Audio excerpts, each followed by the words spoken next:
마이크 테스트 1, 2, 3, 1, 2, 3.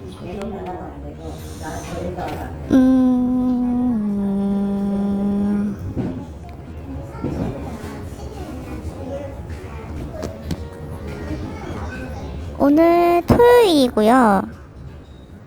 쉬는 날에 오랜만에 서울로 올라와서 휴무를 즐기고 있습니다. 제가 전에 팬 계정으로 영상 하나 올렸는데 왜 그곳에서 그런 영상을 올렸냐면, 제가 따로 SNS로 활발하게 활동하는 그런 스타일도 아니고, 그나마 알릴 수 있는 곳이 팬 계정이었거든요. 나름의 이유가 있었는데, 또 다른 이유가 있긴 있는데, 올린 계기는 나중에 기회가 되면 비하인드로 좀 알려드릴게요. 약간이 아니지. 좀 민감한 내용이라 상당히 좀 검열이 필요하고 법적 자문을 받아서 진행을 해야 되기 때문에, 일단 모든 피해자들의 문제가 다 해결이 그때쯤에 한번 이 영상을 또다시 한번 올리지 않을까 싶습니다. 본론으로 넘어갈게요. 저는 퇴직금을 받았습니다. 제가 그 쿠팡 퇴직금 체불 피해자 중에 한 명이었어요. 뉴스에서 굉장히 많이 떠들어댔었죠. 검찰 무혐의다 어쩌고 저쩌고 해서 굉장히 많이 이슈가 돼서 방송에 나오긴 했는데, 어쨌든 저는 그 피해자 중에 한 명이었고, 그 검찰 무혐의 사건 이후로 저는 퇴직금을 받았고요. 쿠팡 풀피먼트 서비스 쪽에서 법정이자까지 자기들이 직접 안내를 해서 지급을 하겠다 얘기를 해서 받아냈는데, 생각했던 금액이 좀 달랐어요. 뭔가 적게 들어온 것 같다? 저뿐만 아니라 받으신 다른 분들 중에서도 100% 지급은 아닌 것 같다, 이 얘기 해주시는 분들도 좀 있었고요. 쿠팡이 적게 계산해서 일부가 미지급이 되어갖고 제 진정을 넣으신 분들도 계시고요. 어떤 분은 법정이자를 안 주겠다고 해당 센터에서 그렇게 안내를 해서 아예 못 받으신 분들도 계세요. 특히 창원 3센터 법정이자 얼른 주세요. 창원 4센터는 주는데 3센터가 안 주는 게 말이 안 되죠. 저도 받았고 다른 곳도 받았고요. 먼저 쿠팡 풀피먼트 서비스는 쿠팡 자회사고요. 전국 모든 센터를 관리하는 하나의 법인이라서 센터마다 법정이자 여부가 다를 수가 없을 거예요. 다른 곳에서도 다 법정이자를 주겠다라고 안내를 했기 때문에 센터마다 법정이자 여부가 다를 수가 없을 거예요. 하나의 법인이면 모든 센터가 동일해야 되는 걸로 알고 있거든요. 용역이 센터마다 다르면 이해를 하는데, 지금 쿠팡은 전국 모든 센터가 그 쿠팡 풀피먼트 서비스라는 한 곳에서 다 관리를 하기 때문에 모든 센터에서도 다 공통적으로 공지가 되고 안내가 되는 부분이기 때문에 센터마다 법정이자 주고 안 주고는 다를 수가 없을 거예요. 저는 그렇게 알고 있습니다. 그리고 피해자 100%가 다 받아낸 거 아니에요. 아직도 뻗팅기는 것도 있고요. 어떤 분은 퇴직금 줄 테니 취하달라고 연락 받으신 분도 계셨다고 하고요. 일단 제가 쿠팡을 다니게 된 게 그 회사를 다니면서 투잡으로 주말마다 근무를 했었습니다. 일단 제가 다른 본업을 찾게 됐는데, 그 본업이 사실상 큰 돈을 벌 수 있는 곳이 아니라서 일단 생활비 명목으로 쿠팡에서 거의 주 5일 이상은 근무를 했던 것 같습니다. 근데 1년 근무가 되어갈 때쯤에 근무 반려가 굉장히 잦아졌어요. 근무 일수가 줄어들고 벌어들이는 돈도 줄어들어서 어떻게 할까 하다가 결국에는 퇴사를 결심을 했죠.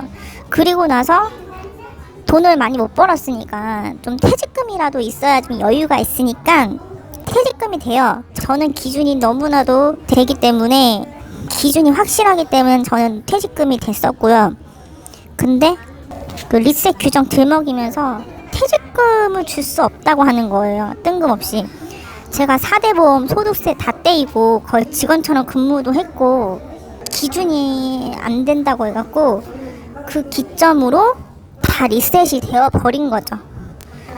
그래서 결국에는 제가 퇴직금이 안 된다고 해서 못 받았는데 저는 이거 너무 말도 안 돼서 그래서 노동청에 신고를 하게 됐습니다.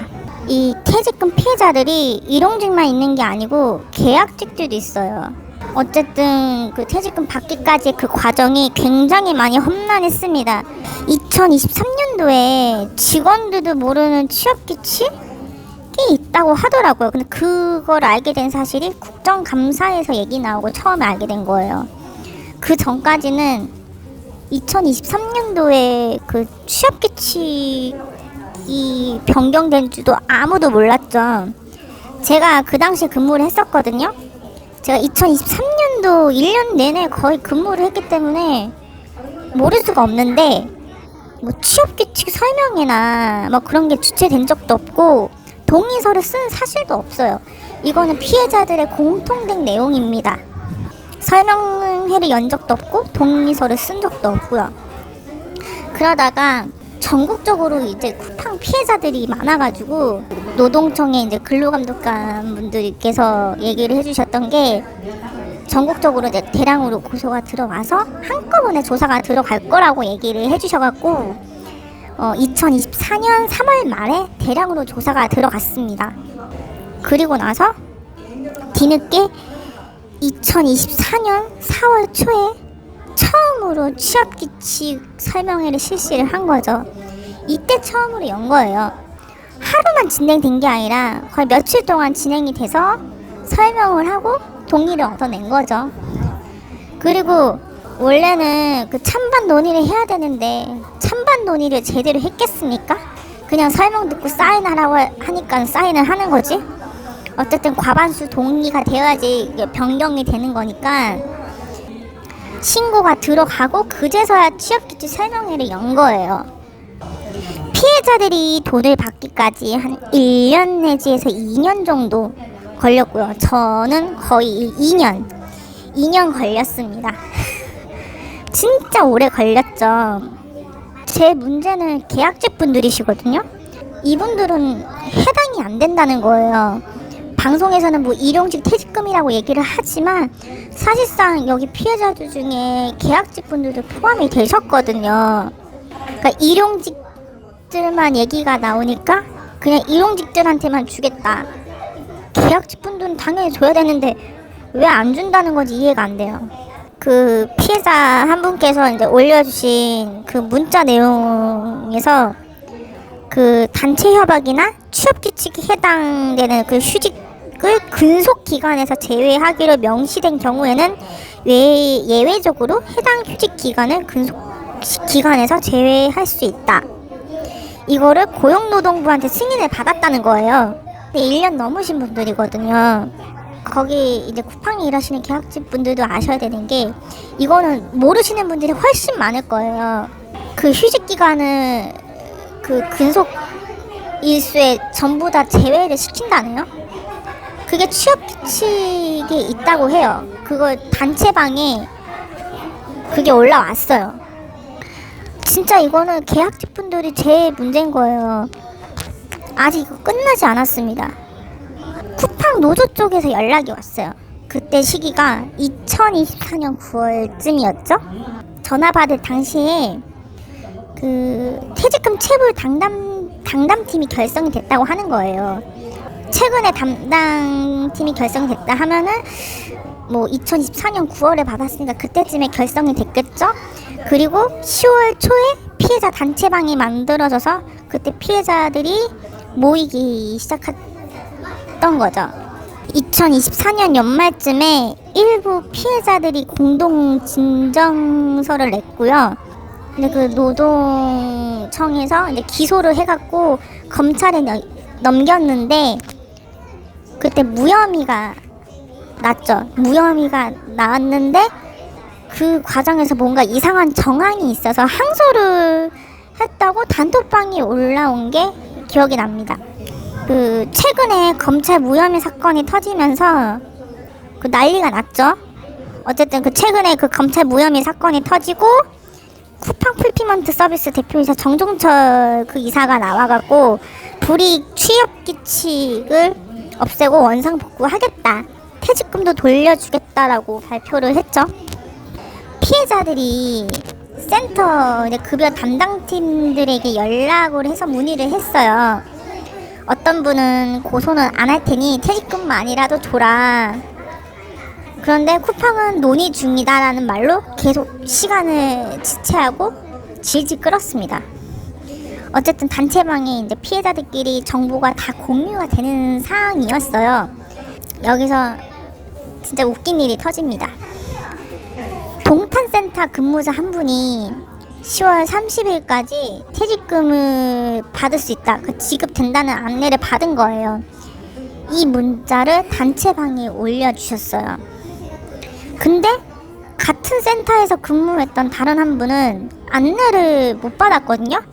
그래서 문의를 했는데 그 동탄센터 측에서는 그런 적이 없다고 부인을 하고, 뭐 본사에서 문자를 줬을 거다라고 이렇게 둘러댔나 봐요. 이 문제는 퇴직금을 주겠다고 안내한 번호랑 퇴직금 안내를 한 적이 없다라고 얘기한 번호가 똑같은 거예요. 그러니까 같은 번호가 누구는 주고 우리는 그런 적 없다, 이렇게 다른 얘기를 한 거죠. 즉 거짓말을 한 거예요.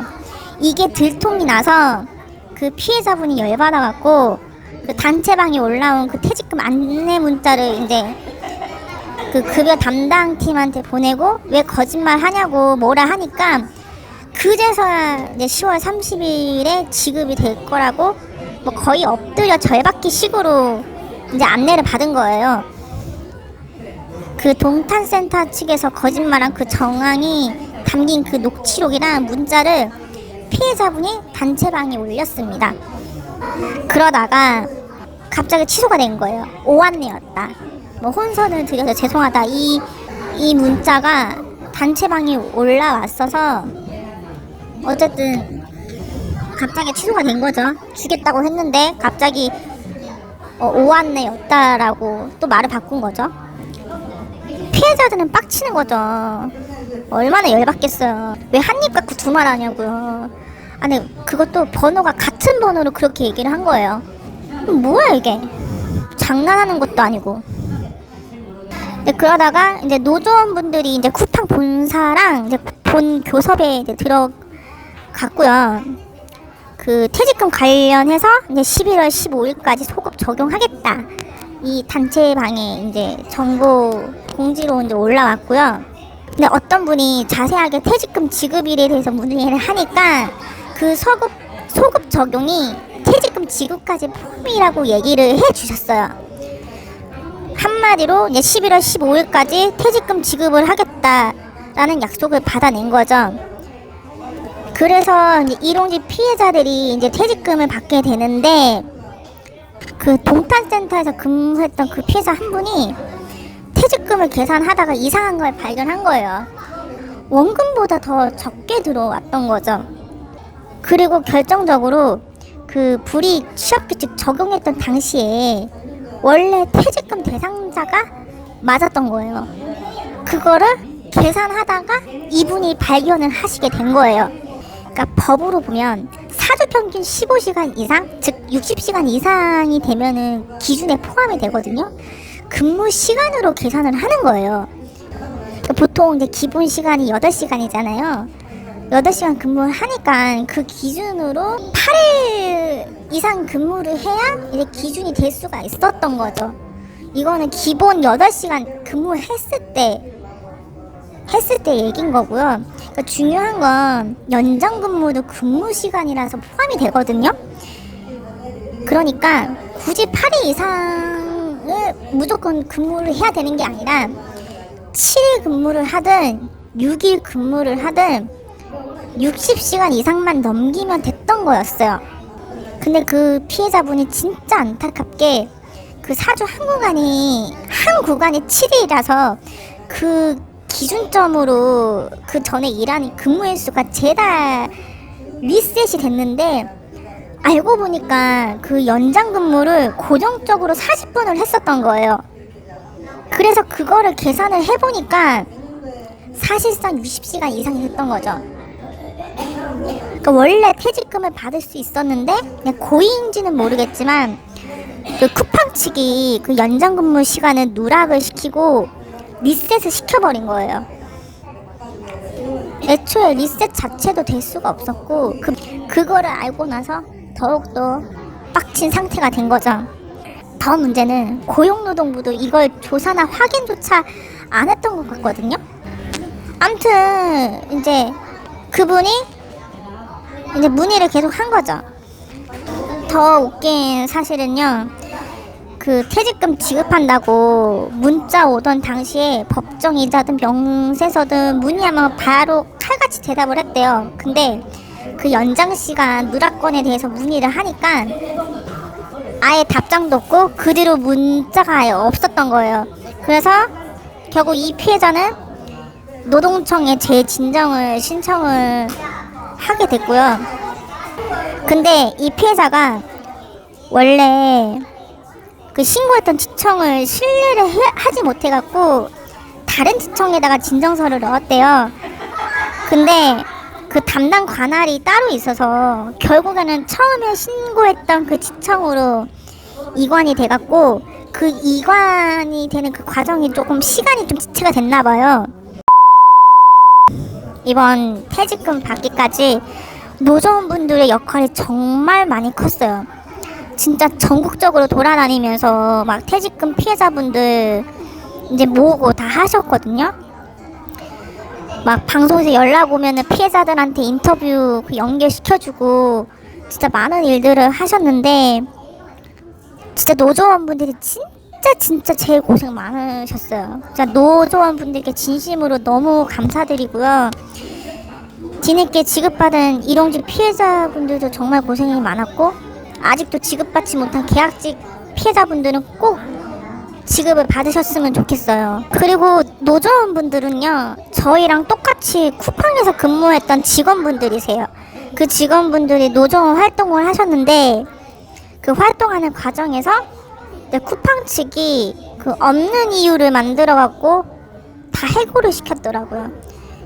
그래서 현재 노조원분들 중에서 쿠팡에서 근무하신 분들이 단 한 명도 없다고 하시네요.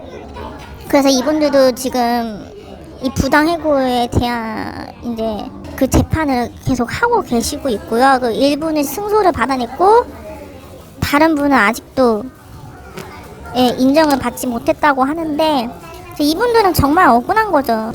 어쨌든 노조원분들은 지금 쿠팡에서 일하는 분들이 단 한 명도 없다. 한마디로 다 전부 부당해고를 당하셨습니다. 지금 제가 받은 돈이 원래는 원금은 예상보단 작았는데 뭐 법정이자까지 했으면 좀 되죠. 그래도 좀 찝찝합니다. 어느 정도 해결이 된 상황인 거고요. 아니 이렇게 퇴직금 줄 거면서 왜 이렇게 질질 끌었는지 모르겠어요. 일단 제가 받은 퇴직금은 전부 이제 파킹 통장 그쪽으로 넣어놔서 매일매일 이자를 받고 있습니다. 이제 곧 있으면 진짜 얼마 안 있으면 바로 제대거든요. 사실 이제 태영이가 군입대 하기 전에 제가 사실 피해자가 된 상황이었어요. 피해자 된 상황에서 계속 이렇게 시간을 보내고 있었거든요. 그래도 다행인 건 제대하기 전에 이 일이 해결이 됐다는 거, 돈 받았다는 거. 이 돈은 진짜 한 푼도 안 쓸 거예요. 한 푼도 안 쓰고 지금 나중에 앨범 나오면 앨범 사고 또 콘서트 하면 콘서트 가려고 비축해 놓은 상황입니다. 덕질 자금으로 쓰려고 이제 모아놨고요. 고이 모셔놨고요. 나중에 컴백하면 신랄하게 쓰려고요. 어쨌든 저는 다른 곳에서 이제 일을 하고 있고요. 무진장 바쁩니다. 본업도 있고. 제가 나중에 얘기를 드리고 싶은 부분들이 있거든요. 일단 이 과정에서 좀 찝찝한 부분도 있고 석연치 않은 부분도 있어서 하고 싶은 얘기가 진짜 많은데 정말 문제될까봐 여기까지만 말씀을 드릴게요. 어쨌든 제 영상은 여기까지고요.